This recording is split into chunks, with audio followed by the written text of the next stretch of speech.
Welcome to Let's Talk Human Behavior. And I'm Richard Flint. And this is a time where we gather together to listen and learn from successful people. Now, what do I mean by that? Those who have stepped beyond where others have stopped, who still have that fierce drive that keeps them seeking to learn, to strengthen their more, because they know that there is still more for them to learn beyond today. The key to their continuous success is their behavior. You've heard me say that the truth in every life is not what a person says, but it's what they do. It's my three little words that once become a part of your life you can never forget. Behavior never lies. And over the years, I've interviewed many successful people. And the thing I've learned is that each has their unique gifts, their unique talents that allow them to rise above others who have the talent to succeed, but don't want to continue to do the things that have taken them where they are. They've reached a plateau where they build their camp around their yesterday of successes and plant their success flag. They are good, but they stop short of being exceptional at what they do. My guest today is one of those unique people who I consider to be part of the 2%. People ask me all the time, what percent of people do you think use your teachings? My answer is always the same, 2%. So many have the success gifts, but get tired of the consistency, keeping climbing demands. Growth is a journey where the path to exceptional becomes steeper as you go. It becomes narrower and more challenging as you continue to live from today to tomorrow. Growth is a journey where one must be okay with paying the price to exceptional. I believe real successful people create a positive presence that has presence even when they're not present. My guest today is Bob Malone from Keller Williams Realty in Rochester, New York. And Bob, I am just so glad to have you here and be able for you and I to have this conversation. And to me, that statement demonstrates your unique presence. I know that one time you were asked about being successful, and your reply was this: if you want to be successful in the business you're in, you must continue to adapt to the market. When you stop adapting, you stop providing the highest level of service to your clients. And in the time I've known you, I know that to be truth about you. So, welcome, Bob. Glad you're here. Happy to be here. Yeah. And I want to start with this. Every guest that I have on Let's Talk Human Behavior, I always ask them the same first story. Who is Bob Malone? Because I know we all have a story. And because many of our listeners don't know whom you are, would you share some of your story about you and what has gotten you to this place in your life? I know you have a very unique past. Where should I start? Well, you don't have to start at birth. Well, I'll go not that far, but just as a foundation, I believe part of who I am today is based on my beginnings. And I grew up in a family with four sisters, and our mother deceased when I was 5 years old. And my dad, rest his soul and God bless him, raised us from then until he died 20 years ago. And the struggles involved in growing up with no mother and four sisters, I think gave me the fortitude to accomplish what I've accomplished and kind of is the foundation of my life where it is. So after I got through growing up in high school, I didn't have a path exactly. So I took a year off and worked in a garment factory just to figure out where I was going. In the course of that, I thought I had a calling to ministry. And after a year of discernment, I went into seminary. I was in the seminary for 7 years when I realized that maybe the calling wasn't exactly what I thought it was. Um, I was a year and a half away from ordination and decided that I didn't want to take that step because I didn't feel strong enough that that's where I belonged. So I was then like a deer in the headlight person. What do I do now? I had worked my way through college in restaurants, so it was easy to pick up a restaurant job just to have some cash flow. When a friend of mine suggested I really think about some path forward, and about that same time, I thought it would be a good idea to buy a house because I didn't want to spend the rest of my life working in a restaurant and paying rent. So I went to school to get some knowledge about home buying because I had met a person in the real estate business who was helping me look for a house. And the process was so strange and so uncomfortable that I thought I needed to know more. While I was taking the real estate course at St. John Fisher College, I met a person who suggested, well, why don't you get a real estate license? And really, that was the beginning of this career that I have worked in for the past over 45 years.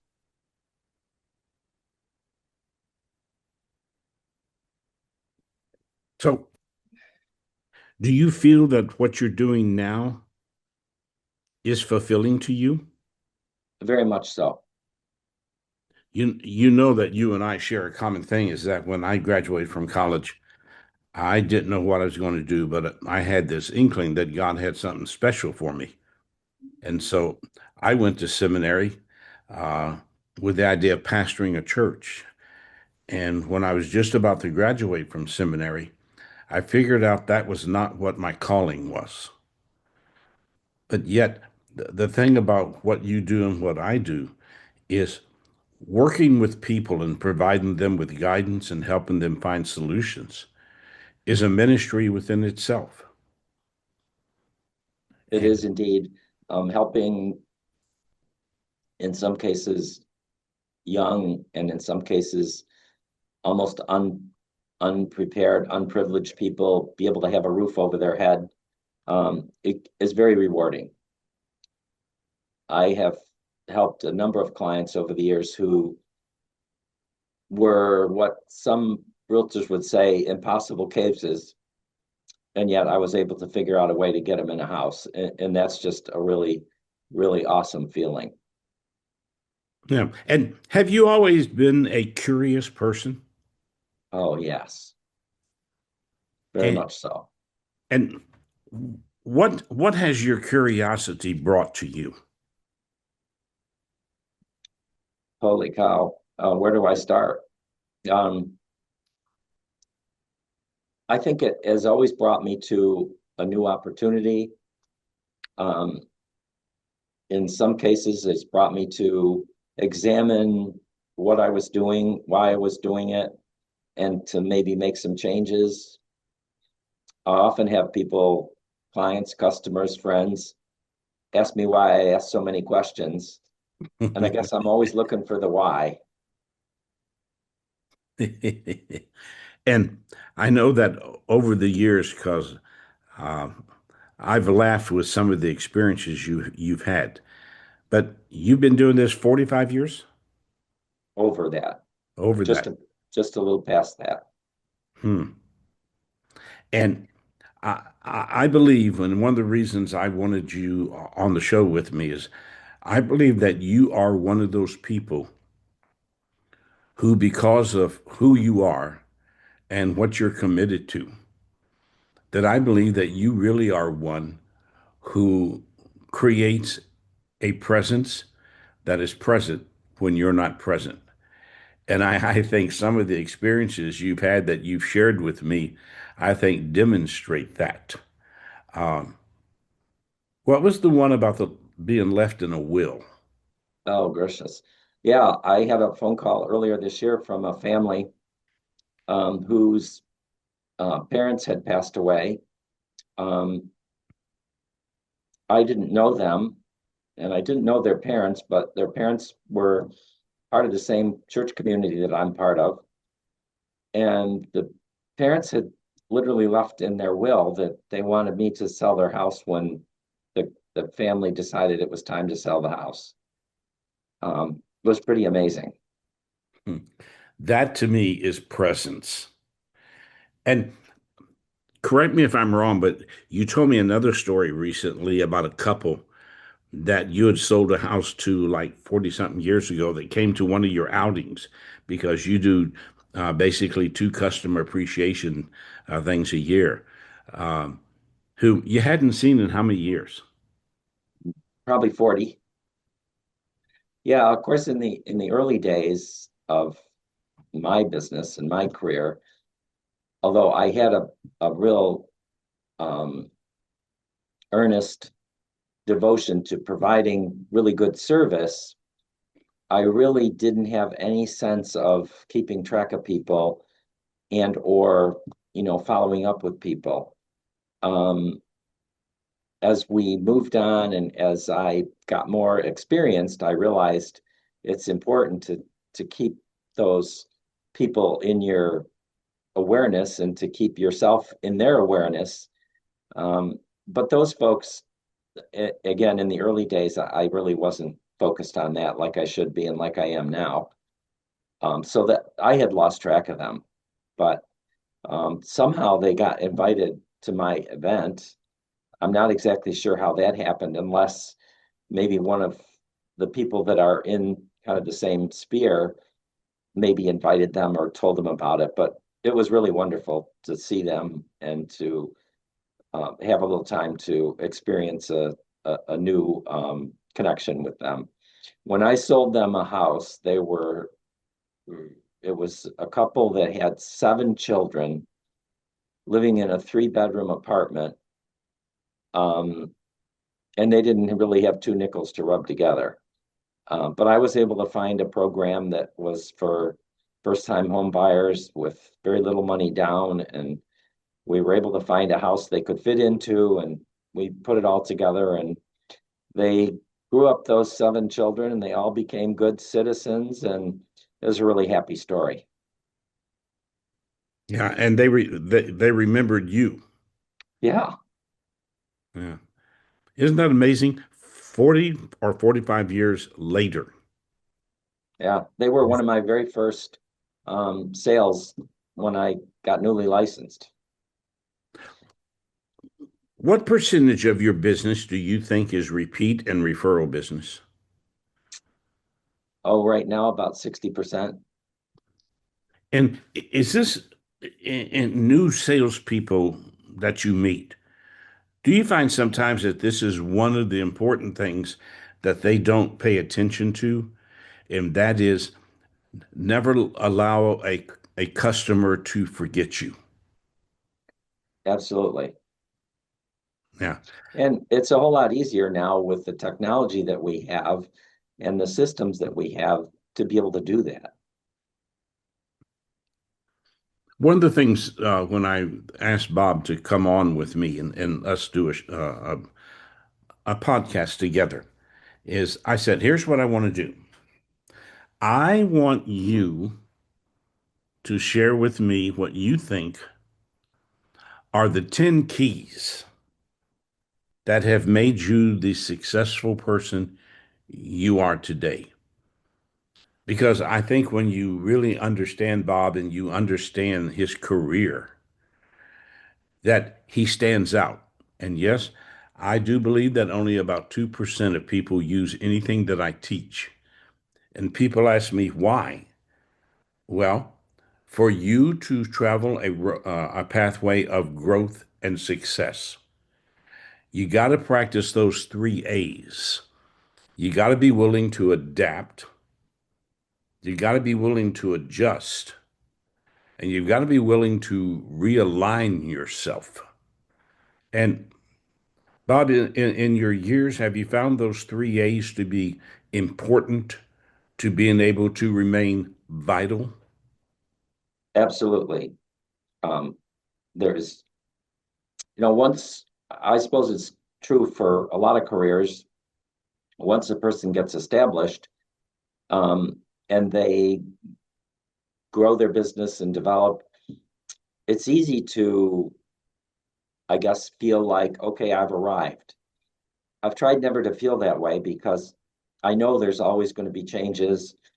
And I know that for me to provide the best service and the best opportunity for my clients, those people who choose to work with me, that I have to be on my A game.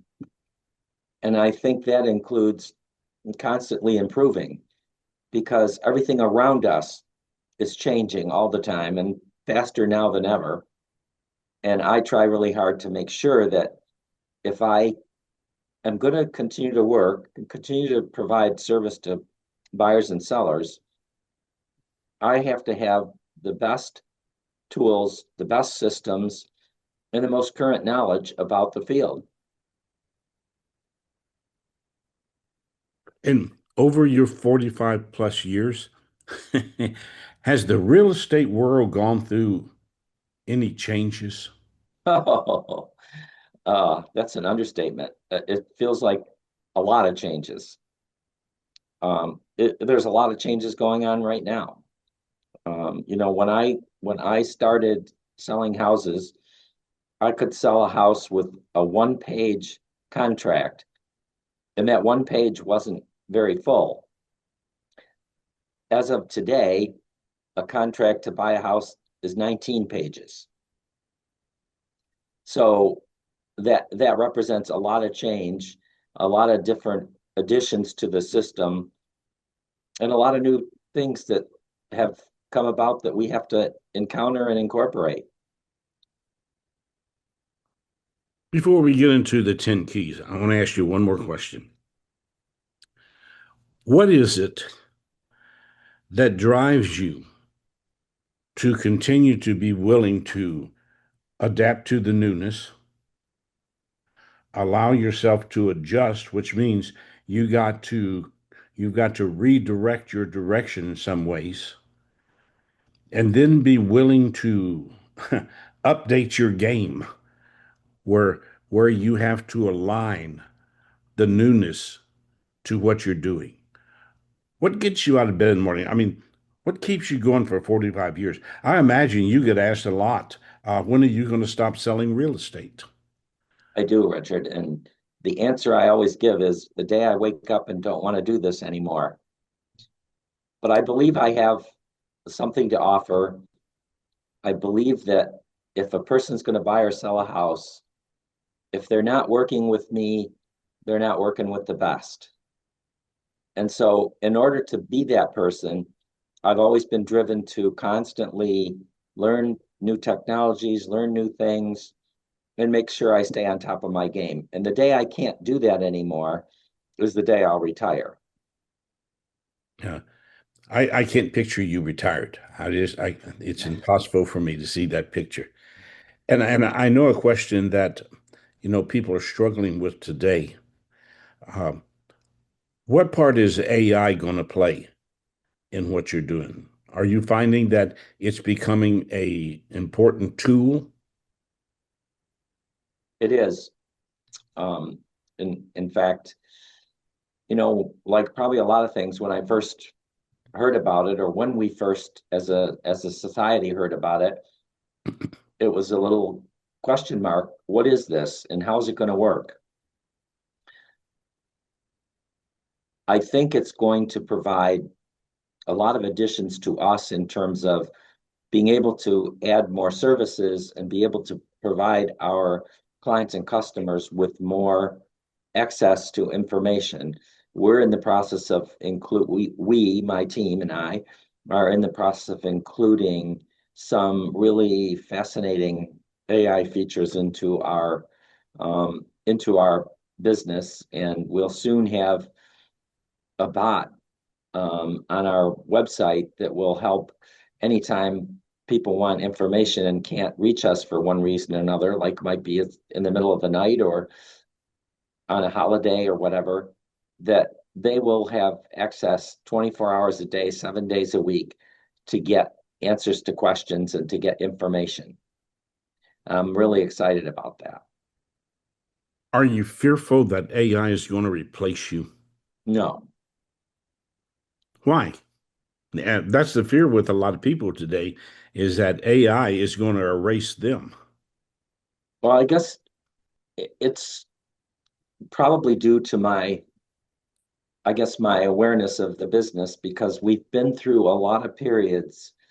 I remember back in 1980 when technology started and the National Association of Realtors were putting out information that the wolf is coming over the hill. I think they said the lion, maybe. Anyway, all these changes in technology have perhaps limited some of the things that we would do and given clients and customers more information. But in the end, the more information is not a problem and is not a fear for me. It just helps those people that are informed to be better clients and customers.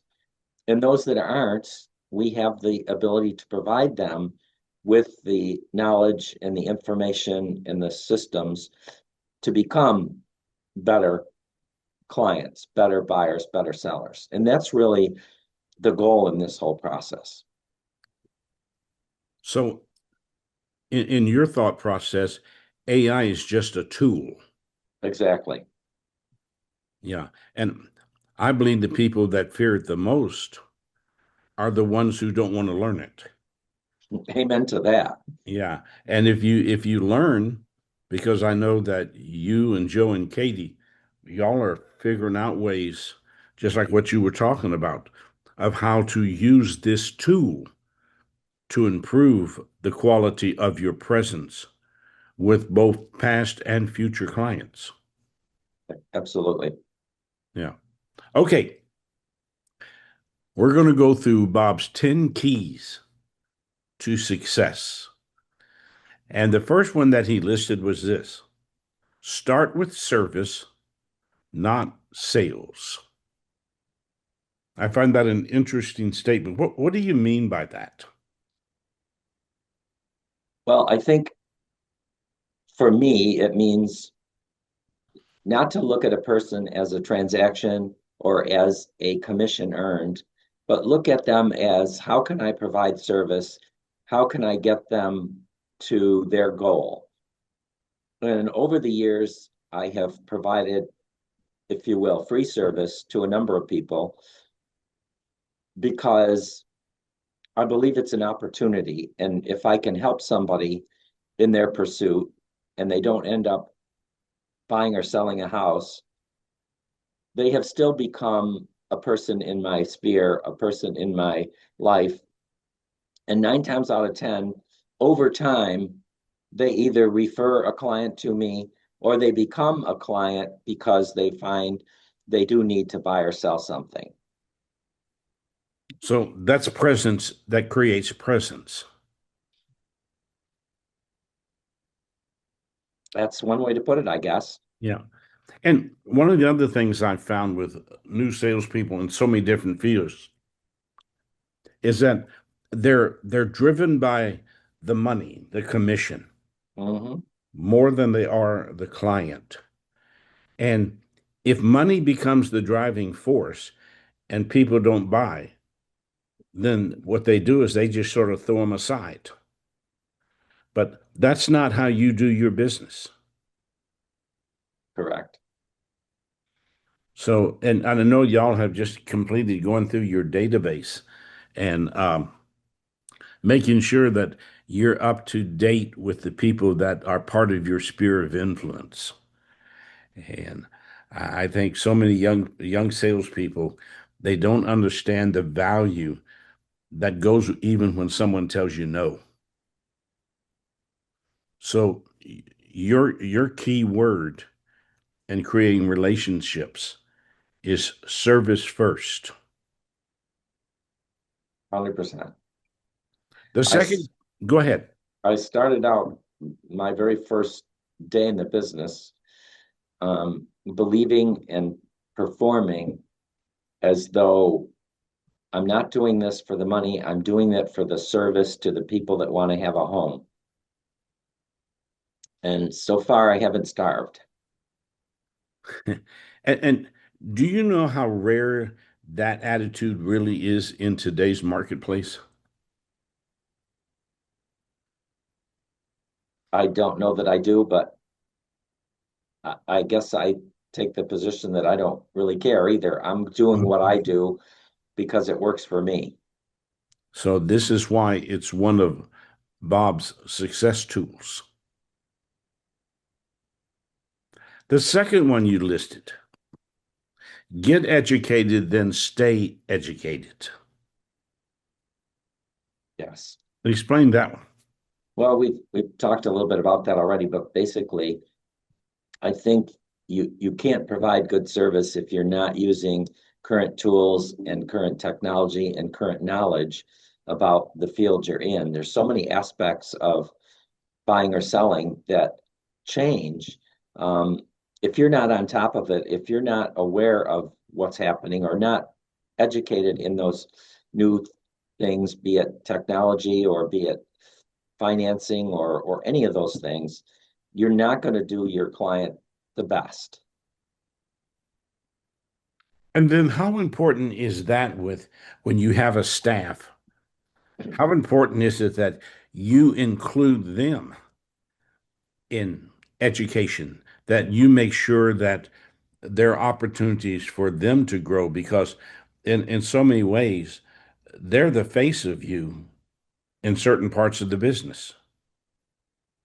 Absolutely. I want to make sure that the service and the opportunities and the work that they do on my behalf has the same quality and the same importance as I put on it with everything I do. Because if they're not growing with you, they can become a contradiction for you. That's a great way to put it. Absolutely. Yeah. And I'll tell you, he has two of the greatest staff people around him. Um, I would hire him away for him if I had the opportunity, but I know they'd never leave him because of the loyalty to them. And then your third one. I like this one. Choose the environment that grows you.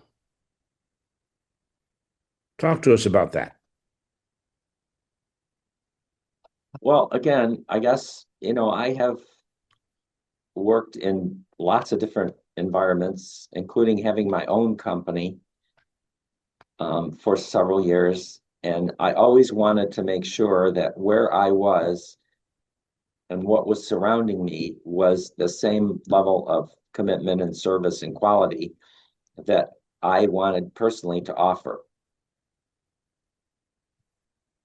And is one of the reasons that you've left some of the companies that you have been with is because you felt they didn't share that same level of commitment with you? Yes. And when you realized that, was it hard for you to leave them? No. And I know that seems pretty blunt and pretty easy, but once I realized that where I wasn't working anymore, and there wasn't any really feasible way for me to change it, then I had to take myself to some place where I could change it and where it could provide me with that environment that I was looking for. So just under the microscope,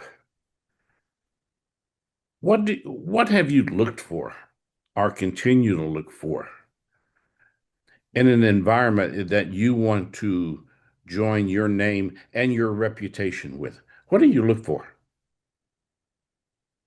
Probably the most important thing is an environment where the business and the people are honest and moral. And that plays into the ethics of business. Absolutely. And have you have you ever changed companies because those three things weren't there? Yes, And those three things play a lot with what you want as your reputation. absolutely. See, and I think so many people don't understand the the meaning or the strength of where you are, um, because a company is a reflection, and when you become a part of the company, you are a reflection. And to me, if you don't have the ethical, the moral, the commitment to what you really believe, then you can create your own contradiction when you stay with a company like that. You owned your own company. Why did you sell it? That's a great question. I sold it because for two reasons, really. The main reason was the company that offered to buy my company was, as much as I would hate to say it, a better company than I currently had at that time. Although I worked hard to have a great company and to provide great service, a better company wanted to have me and my then staff be in their company and offered to buy my company.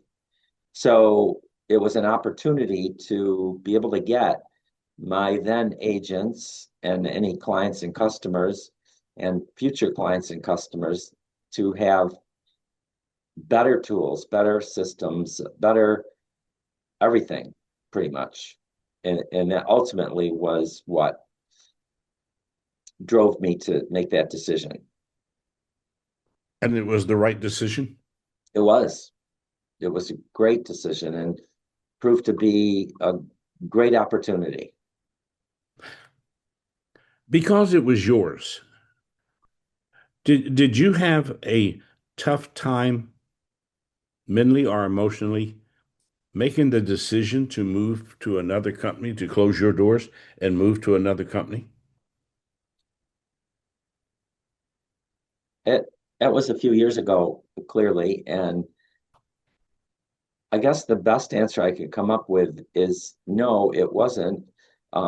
It was logistically difficult, and there was a lot of stress involved in the physical part of making that move. But emotionally, it was happiness and really a great looking forward opportunity.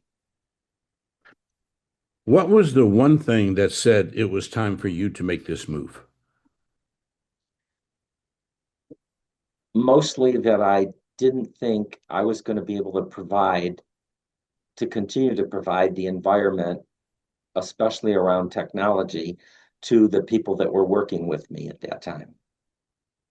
Because I love how you put this, choose the environment that grows you, because not every environment is a right fit for everybody.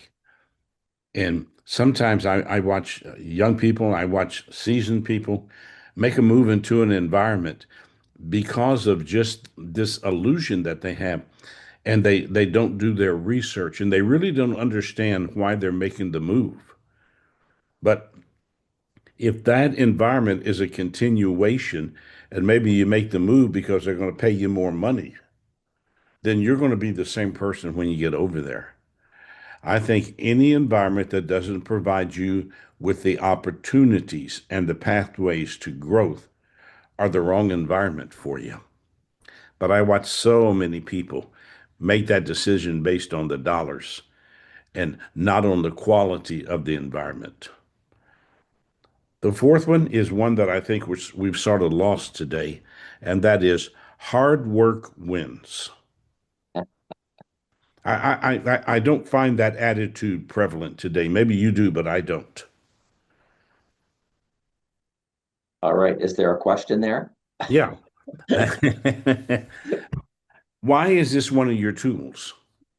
Well, because I believe it is important and I believe it works.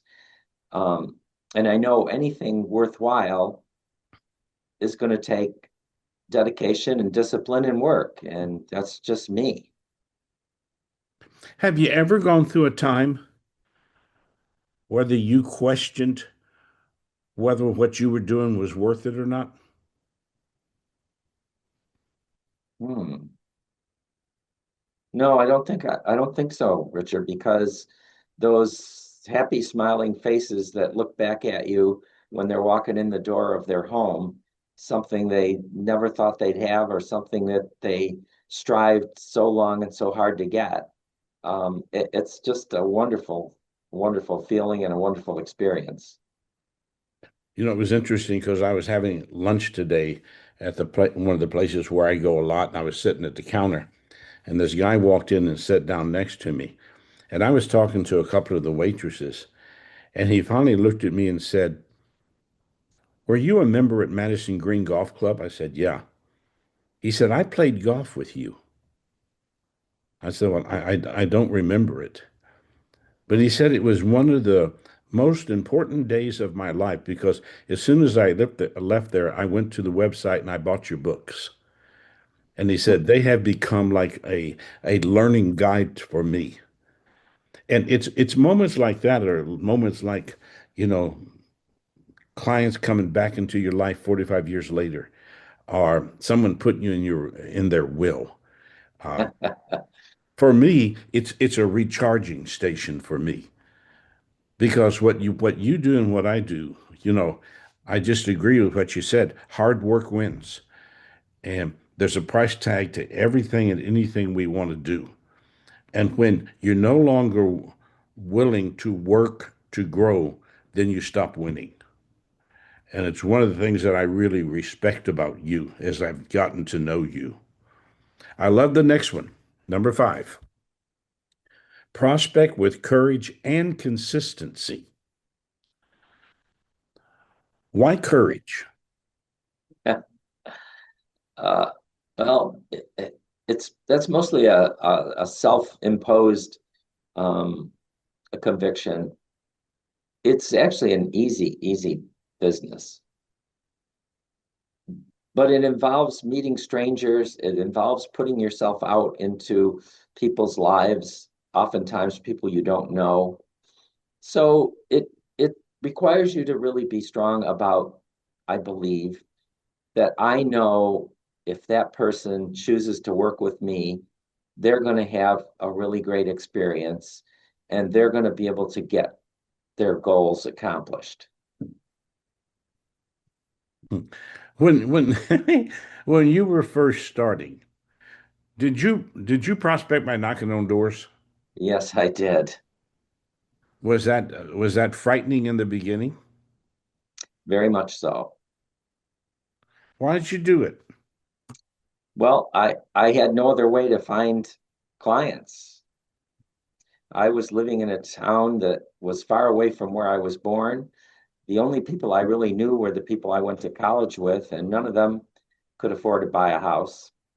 So I had to find people that needed my service. I'll tell you a really funny story about that. When I was brand new and just newly licensed, the broker that I went to work with said, you know, you've got to put yourself out there and find clients. And one of the best ways is to find for sale by owners, which would be people who decided they could do this on their own. They're going to sell their house without a client or an agent representing them. And we always referred to them as FISBOs, for sale by owners. So I thought, well, you know, that's a good idea because they're already telling us they want to sell. So I finally got the courage to go knock on a for sale by owner's door. I probably drove around the block 5 or 6 times before I finally could stop and go knock on the door. And when I think back on that, I think, why was that so difficult? Uh, the worst thing that could happen is they're going to slam the door in your face. But for whatever reason, our human condition, I guess, prepares us to be frightened of the unknown. So I get up to the front door, I knock on the door opens, and this lady dressed in a bathrobe and big curlers in her hair opened the door and said, "What do you want?" And I was frozen. Nothing would come out of my mouth. And I reached in my pocket and pulled out a business card and handed it to her and walked away. I later reflected on that, and it just was like, what are you, crazy? And why was that so difficult? And I then forced myself to continue that process, and I made a habit and a business out of attracting for sale by owners. That second year of my business, in 1 month, I listed 17 for sale by owners. That means I converted 17 sellers who thought they could sell their house on their own to actually having me represent them to sell their house. And that's really kind of the beginning of how I built my business. That took courage. Yes. Yeah. And as you look back, because we all have a pathway that has taken us to where we are today. And there are little things about that pathway that really created positive energy within us that keeps guiding us. And the fact that you were willing to do that and you didn't stop because you froze at a door, is that still part of, because you still have to have courage today to do what you do. Yeah. And it's easier, but it's a part of your foundation. And is it part of you being able to believe in yourself that you know you can help people? Oh, 100%. I think that is the main driver. And that also couples with why I believe so strongly in education and growing and learning, because I want to make sure I am that person. And do you think that's part of what separates you from other agents in real estate? Is that you still have that courage, that drive? I suppose. The sixth one is we've sort of talked about this one already, but adapt when the market changes. When any market goes through, and I don't care what it is, I find people who they don't want to adapt to the market. It was like when real estate back in 2008, 7, 8, 9, when it went through the metamorphosis that it went through. The number of agents that just went over and sat down and said, I'm waiting for the market to come back. And if they had just seen that the market didn't go anywhere, they're the ones that left. Yeah. Yeah.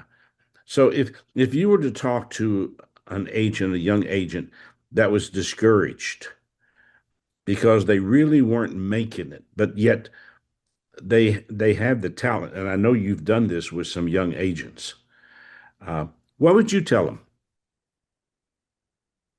Oh, a lot of things, but primarily show up every day. Don't just sit around waiting for somebody to come to you or to fall in your lap. Do proactive things, make phone calls, go out and knock on doors, um, go to the grocery store and walk around and give your business cards to people that you run into.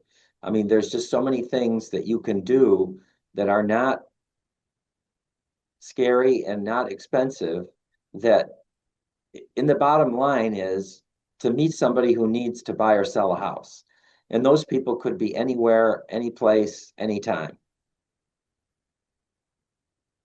Well, because you've proven that because they've come out of the woodwork, or you've had people who've contacted you that don't know you, but someone has recommended you, and because they trust that person, they reach out to you. Yep. And to me, that plays into the seventh one that you have. And I do like this one. Bet on yourself, but count the cost. And I think that could be confusing for a lot of people. I mean, what do you mean by that?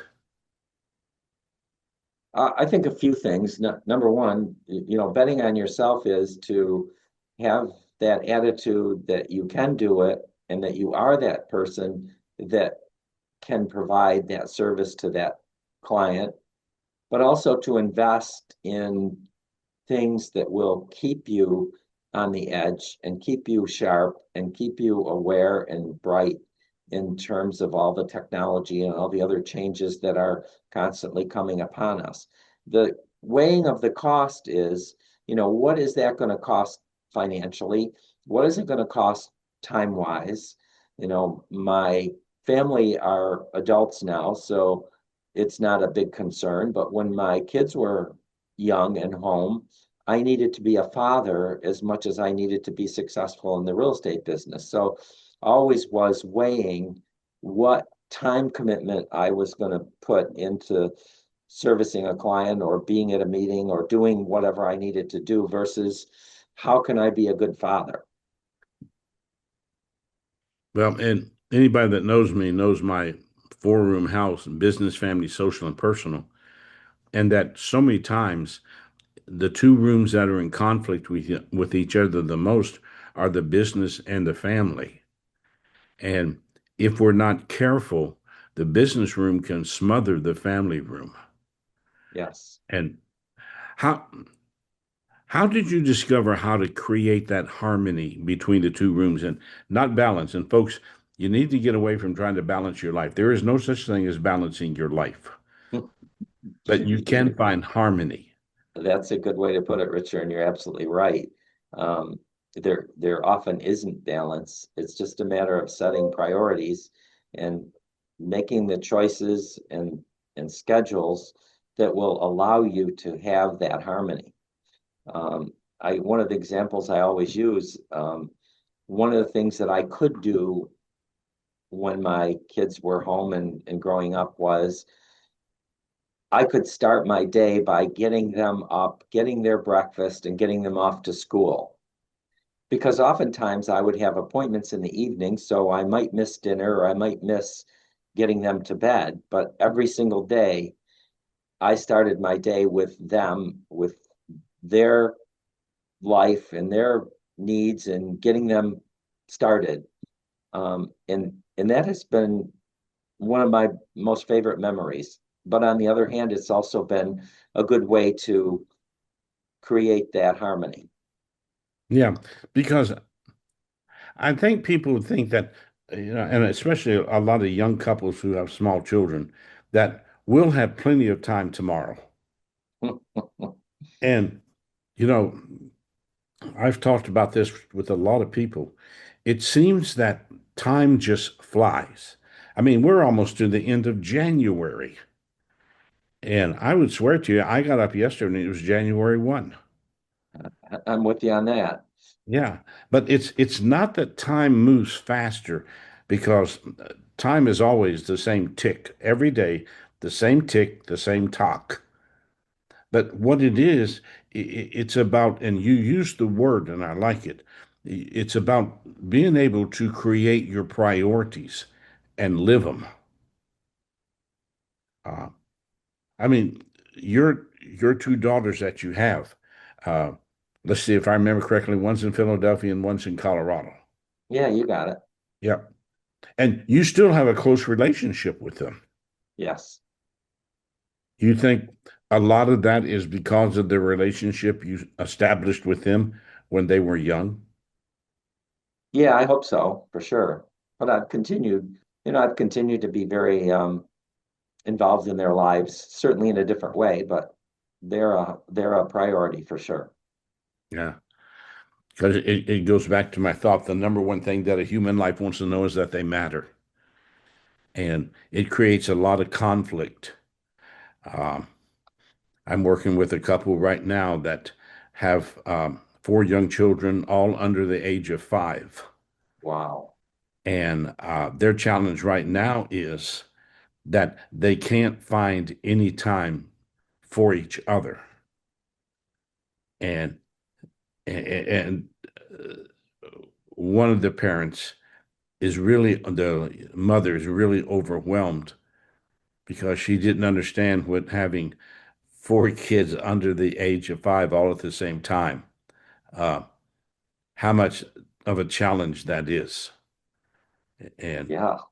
they were close the other day to taking the towel off of the rack, tying it in a knot, and throwing it away. And then we had to have like a little come to Jesus meeting about it's not just about the two of you because you're acting younger than your kids. It's Hmm. about, what are your priorities?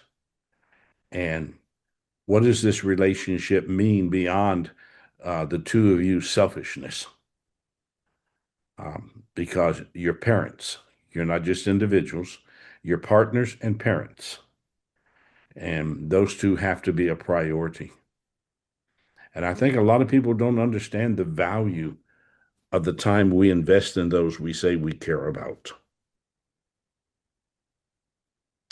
Number 8, and I think more people need to realize this: pick partners for character and complement. What does that mean?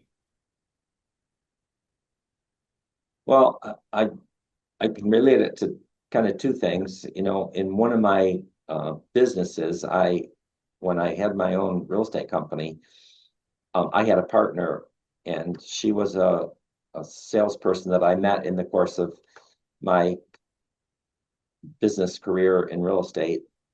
She was 10 years older than I was, but we had a very common sense of taking care of our clients and what our priorities were. And we helped each other out. And she eventually became a partner. She and I started a company together, and we owned it together for almost 20 years. I bought her out at some point because her husband was developing Alzheimer's, and she wanted to be with him while he was still with most of his senses. And so that was a real critical piece of my growth, but also it was a real, I think, example of what a good partnership is, because we really fit together, we complemented each other, and it worked really well. And I guess the same could be said for being a parent and having a spouse. It has to click, it has to be a priority, and it has to work in that sense of when you have children, they have to be a priority. But you still have to figure out how to fit in the relationship around that to be good partners. Yeah. And to me, the key there is to be partnered with someone where y'all have a common purpose, you know where you're going and you want to achieve it together. Have a common agenda where you're working together, and you work for clarity, not confusion. And then you have a common commitment with conviction. Uh, I find a lot of people create a commitment, but there's no conviction to it. And at some point, that's going to create chaos. Um, Number 9, I like this one too. I like all of these, but some of these really jump out at me. Lead with clarity, teach what you know. What does that say?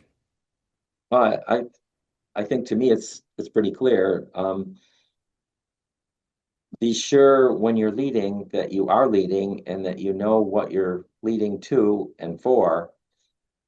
And of course, be convicted and be educated in what it is that you're trying to achieve. so that you are doing a good job and so that those people you're leading are on the right path. And that demands that you be clear on why you're doing what you're doing. Absolutely. You And ever, that again backs up the whole need to be constantly trying to improve, be constantly trying to learn. You can't do that in a stagnant, unprepared situation. and again, I think that's part of the value that you bring is that you don't approach what you do from yesterday. You take the positive experiences from it, but you take those experiences, and what you do is it creates the clarity that you bring to people. And then because you have always been lesson driven, it allows you to talk to people at their level of need, not just what you want them to hear. And I think that's power. You got to share this story. You told me this story, and I when I was thinking about all of this in our time, the story of the pig on the full size bed. Oh dear, that's a crazy story, Richard. So I always believe that you've never seen it all. And that was the story that kind of convinced me that I'm never going to say, now I've seen it all. I was showing houses and I had this appointment to show this house, which was in a pretty upscale neighborhood and a pretty high price range house. We are going through the house with my clients and I, and got to the master bedroom and opened the door. And on the master bed was a full size live pig.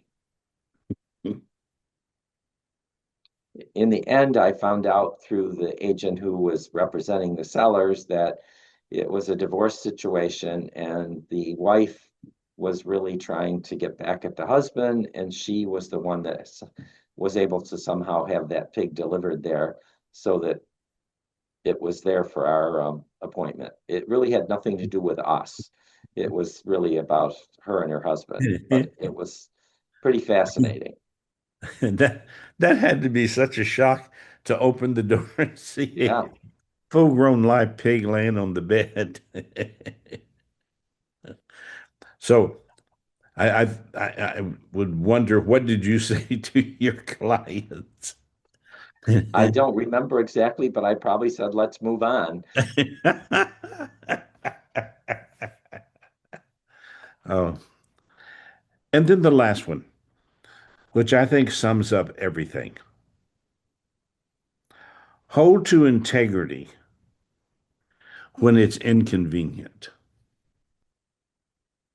What does that mean? To me, it means you can't be the person who you proclaim to be unless you are that person. When nobody's looking, you still have to be honest. When nobody's there to see what's going on, you still have to do the right thing. That's really the essence of what it means to me. Buys into my three little words, behavior never lies. What do you know? Yeah. One of the things that you gave me, and I put it at the bottom because I really wanted to let this be sort of a capture for us. My philosophy: success isn't one big thing, it's a lifetime of showing up, learning, adapting, and serving with integrity. Work hard, stay teachable, choose good people, and do the right thing even when no one is watching. And Bob Malone, I think that sums up your life. And folks, if you remember how we started, that really successful people have that presence that has presence when they're not present. And Can you see where in these 10 rules are keys, where all of these are based on the presence that Bob has created over his career and continues to create? And I think just stories that he could tell us, because there's a lot more of, of people who have come out of the yesterdays of your life. Is there one experience in your life, in your world of real estate sales? Is there one experience that stands out to you more than any other? I know I'm putting you on the spot, but I love doing this. But is there one story, one one experience with people that stands out in your mind? Richard, you are putting me on the spot, and I can't think of. I mean, I can think of so many. I don't know exactly how to even answer that question. Pull one out.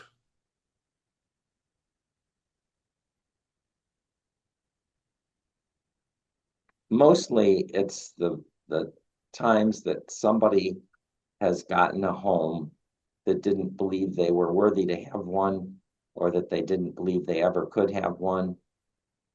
The people that we talked about at the beginning of um, this session with the 7 kids, they're one of my most outstanding examples of that, because they were so needy and they were so desperate and they were so under the impression they'd never have their own home. It was just really, I think, the driving force that pushed me forward to continue to provide that service, and still And does. yeah, and that's what I started saying. And in some ways, it's still the the driving force that keeps you centered on the quality of the service that you deliver. Uh,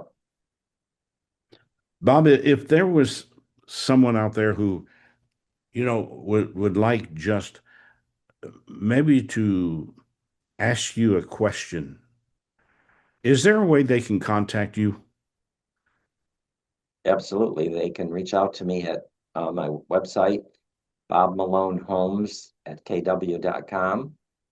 That's Bob Malone Homes at kw.com. Or they can call me, 585-733-7729, 585-733-7729. And when I don't answer, they can leave a message and I'll always get back to them. And soon, if I'm not answering, they'll still have an answer, because we'll have 24-hour, 7-day-a-week assistance through the AI creation. I think that's a whole different level of customer service that you're entering into. I I, believe so. yeah, I know you're a busy person, and I personally want to thank you for spending this time with me.